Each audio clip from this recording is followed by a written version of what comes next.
Alone on a dusty road, a traveler's legs finally give out. He collapses into the dirt, and, without warning, he dies. As his breathing stops, two opposing groups of supernatural entities descend from the sky to claim his soul. The angels of punishment and the angels of mercy are now locked in a literal standoff over a man responsible for 100 murders. This case serves as the ultimate benchmark for divine mercy, testing whether a lifetime of extreme violence can be overridden by a single moment of sincerity. It is the final spiritual test case, designed to reveal the absolute limits of forgiveness for those who seem beyond redemption. The evidence against him is overwhelming: 100 souls, 100 grieving families, and 100 crimes hanging around his neck.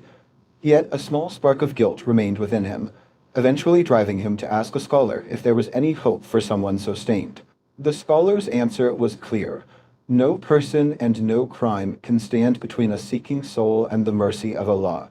But the scholar added a condition: the man had to physically leave his corrupt environment and travel to a town where the people lived righteously.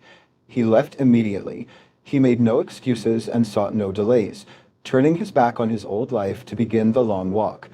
This physical act of separation set the geographical stakes for his judgment, proving that his repentance was more than just a thought, it was an action.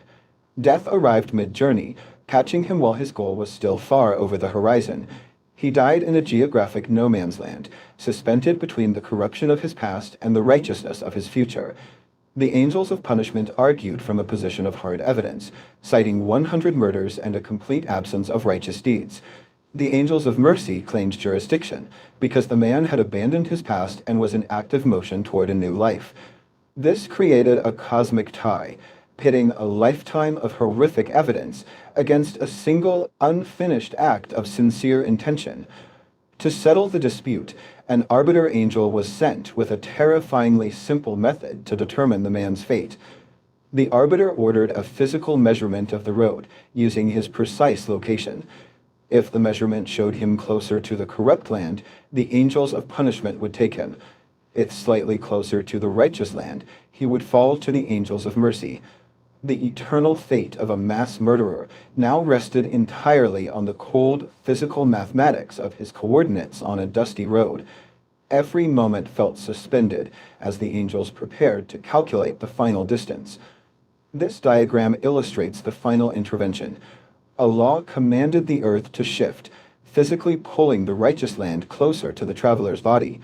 When the angels measured, they found him closer to his destination by the length of a single handspan. The verdict was final.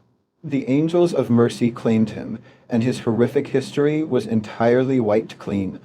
It is a profound irony that a man who ended 100 lives found his own salvation through a margin of just a few inches.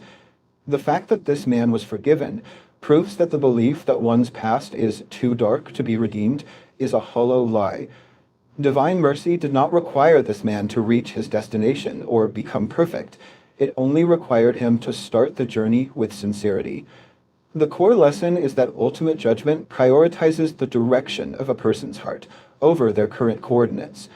However, the same mechanics of intention can be used against you.